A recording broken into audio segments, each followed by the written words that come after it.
নমস্কার বন্ধুরা, রূপা রান্নাঘরে আপনাদের সবাইকে স্বাগত। আজকের রেসিপি সোয়াবিনের কোপ্তা কারি। তার জন্য এখানে আমি 100 গ্রাম সোয়াবিন নিয়ে নিয়েছি। এবার সোয়াবিনটাকে গরম জল করে তার মধ্যে দিয়ে অল্প করে সেদ্ধ করে নেব। তারপরে আমি ঠান্ডা জলে সোয়াবিনগুলোকে খুব ভালো করে ধুয়ে নিয়েছি। ধোয়ার পরে সোয়াবিনের থেকে জল ভালো করে চিপে একটা মিক্সিং জারে দিয়ে দেবো এবং মিক্সিং জার দিয়ে এবার সোয়াবিনগুলোকে পেস্ট করে নেব। নিয়ে একটা বোলের মধ্যে সব সোয়াবিনগুলোকে রেখে দেবো। সবগুলো সোয়াবিন একবারে সব বাটা হয়ে গেছে। এবার একটা আলু সেদ্ধ করে আমি গ্রেটারের সাহায্যে গ্রেট করে নিলাম। এর উপরে আমি 1 চামচ বেসন দিয়ে দেবো। এবার পেঁয়াজ কুচি, লঙ্কা কুচি দিয়ে দেবো।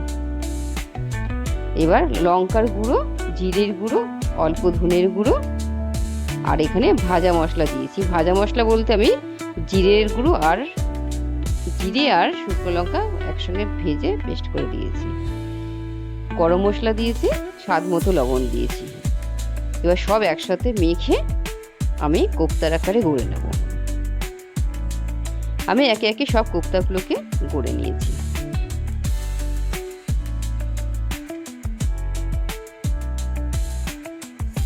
কোপ্তাগুলো সব গড়া হয়ে গেছে, নিয়ে সাইডে রেখে দিলাম।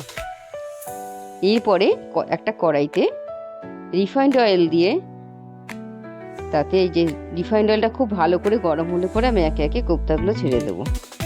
এবার আমি 4-5টা করে কোপ্তা এক পাশে ভেজে নেব। কোপ্তাগুলো খুব লাল করে ভেজে তুলে নেব। এই কোপ্তা সন্ধ্যাবেলা স্ন্যাক্স হিসাবেও খেতে খুব ভালো লাগবে। এই যে কোপ্তাগুলো সব ভাজা হয়ে গেছে। আমি কোপ্তাগুলো 2-3 ব্যাচে একেবারে সব ভেজে নিয়েছি। এরপরে ওই তেলেই আমি এখানে 2খানা আলু ডুমো ডুমো করে কেটে নিয়েছি। সেই আলুটা ভেজে নেব। আলুটাতে অল্প লবণ আর হলুদ দিয়ে আলুটাকে লাল করে ভেজে নেব।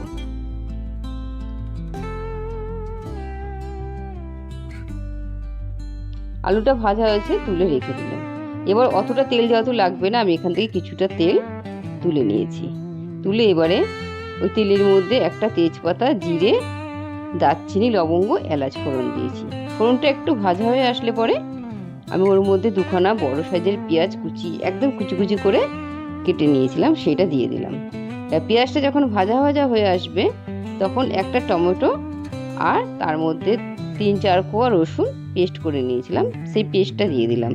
দিয়ে একটু নেড়ে চেড়ে মিক্সির জারটা ধুয়ে অল্প জল দিয়ে দিলাম। এরপরে আমি একে একে জিরে গুঁড়ো, লঙ্কার গুঁড়ো, ধনে গুঁড়ো, হলুদ, স্বাদ মতো লবণ, চিনি আর 1 চামচ আদা বাটা দিয়ে দিলাম। দিয়ে খুব ভালো করে মশলাটা মিশিয়ে নেব। মশলাটা মিশিয়ে তারপরে যে আমি ভেজে রেখেছিলাম আলুগুলো, সেটা দিয়ে দেব। সেটা দেওয়ার পরে আমি খুব ভালো করে কষে নেব। যখন কষতে কষতে মশলা থেকে তেল ছেড়ে আসবে তখন আমি এখানে গরম জল দিয়ে দেব। চেষ্টা করবেন গরম জল ব্যবহার করার, তাহলে খুব ভালো হবে।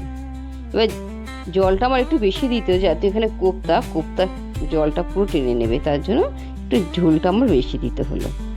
এবার ঝোলটা পুরো ফুটে আসলে পরে এর মধ্যে আমি গরম মশলা দিয়ে দেবো।